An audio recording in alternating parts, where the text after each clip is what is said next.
देखिए half and exam round the corner है, यूं मानिए कि आपके सर पर है। और इसी के चलते आपकी प्रैक्टिस के लिए 2022-23 का हाफ एंड एग्जाम के लिए जीव विज्ञान का पेपर, क्वेश्चन पेपर मेरे हाथ लग गया है। ये पेपर बनाया गया हिंदी मीडियम के बच्चों के लिए, इंग्लिश मीडियम के बच्चे भी इसे देख सकते हैं। MCQs, fill in the blanks और 1-1 मार्क्स वाले अपने क्वेश्चंस करेंगे। बड़े क्वेश्चंस में आपको दिक्कत होने वाली नहीं है। चलिए स्टार्ट करते हैं। पहला एमसीक्यू दिया हुआ है, द्विनाम नामकरण पद्धति, जिसे आपने बाइनोमियल नोमेनक्लेचर कहते हैं, वो सबसे पहले किसने प्रपोज्ड किया, किसने बताया, वो तरीका किसने इजाद किया?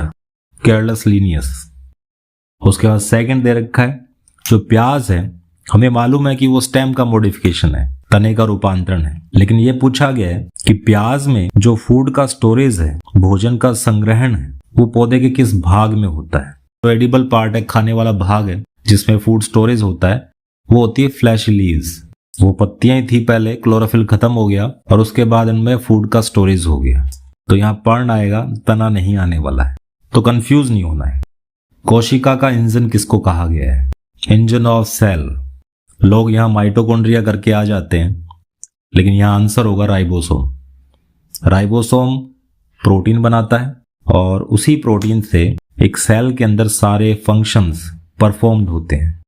अगला है, ऐसी कौन सी प्रावस्था, ऐसी कौन सी फेज है जिसे विभाजन पूर्व तैयारी की अवस्था कहा गया है?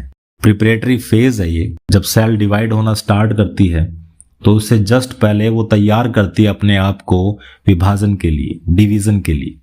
उस फेज का नाम है इंटरफेज। ए ऑप्शन आएगा इसमें। फिर है फिल इन द ब्लैंक्स। पहला दे रखा है, मूल शीर्ष का सुरक्षात्मक आवरण, जड़ के सबसे आगे वाले हिस्से पर एक प्रोटेक्टिंग लेयर मिलती है जो कि फ्रिक्शन से बचाती है रूट को, उसको कहते हैं रूट कैप, मूल गोप। नेक्स्ट है कोशिका सिद्धांत, सेल थ्योरी किसने दी? श्लीडन और श्वान ने।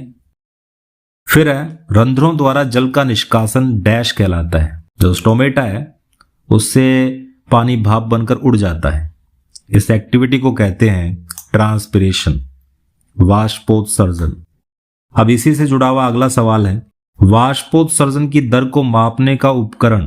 अगर अपने को ट्रांसपिरेशन की रेट पता करनी हो तो जो डिवाइस यूज अपने करते हैं, जो अपैरेटस अपने यूज करते हैं, उसे कहते हैं पोटोमीटर।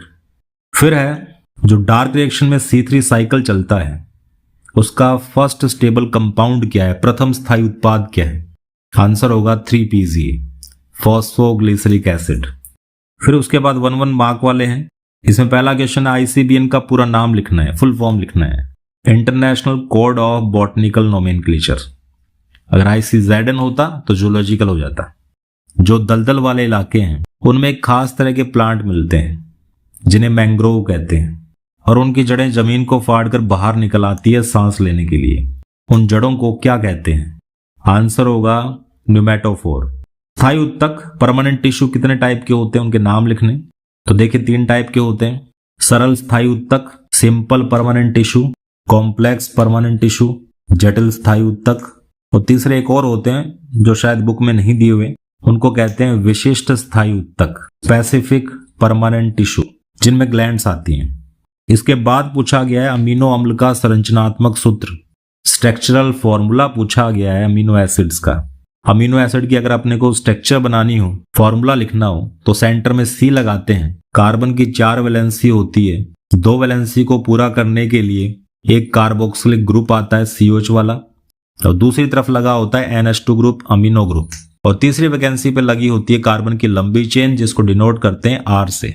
और जो एक वैलेंसी खाली रह गई उसको पूरा करने के लिए हाइड्रोजन जोड़ देते हैं। उसके बाद 2, 3 और 4 नंबर वाले क्वेश्चंस आते हैं जिनको आप सॉल्व कर सकते हैं, कोई बड़ी दिक्कत होने वाली नहीं है। फिर भी कोई छोटी मोटी दिक्कत होती है तो आप कमेंट करके पूछ सकते हैं।